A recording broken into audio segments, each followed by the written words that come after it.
Now, your most accurate forecast from the First Coast News Weather Team, sponsored by AC Designs. Well, let's hope that this weekend the weather doesn't interrupt your travel plans out there. We are looking at some pretty decent showers here across the First Coast, mainly along the I-75 corridor right now. I see this extending back towards Lake City on through Gainesville as well. Some of these areas, they're still picking up the pieces after Idalia moved in there, at least picking up some of the tree limbs and everything like that down. So last thing you need at this moment is that heavy rainfall. And it looks like most of this is going to stay off here towards the west.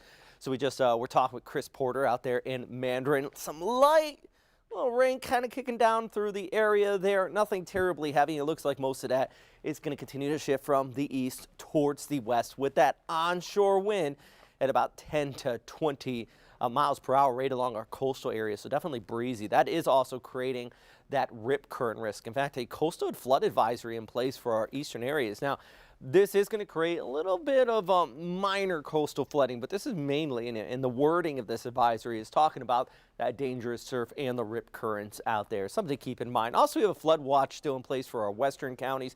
With that rain we are seeing today, and it is still pretty saturated, and these river levels are remaining high, so we have that flood watch continuing to be in place out there along the I-75 corridor. 75 for our low tonight, cloudy and mild out there, just thanks to that onshore breeze. That stationary boundary is going to continue to shift towards the south and west throughout this weekend, with our big old fat high pressure just settling in. And if you foul weather 101, big bubble, no trouble, right? And that's going to be the case throughout our week, and that high pressure is going to dominate and keep things on the nice side. So for the next 12 hours, cloudy skies. Tomorrow, if you want to get out, maybe do a little grilling. How about that? 86 for our high.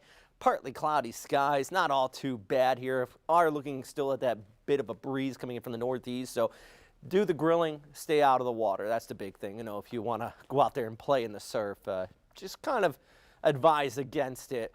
Heat index tomorrow will still be in the low 90s, but not too terribly hot, at least for this time of year.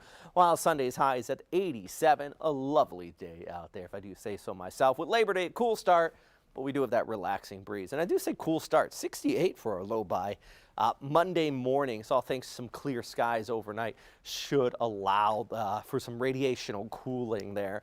Meanwhile, though, enjoy the weekend. I love this. It is into the 80s throughout the weekend. Then once we all got to go back to work here Tuesday, Wednesday, over towards Thursday, it starts to heat back up. You turn that AC back on because we're back into the mid-90s there Thursday over towards Friday. Here's the good thing I want to take away.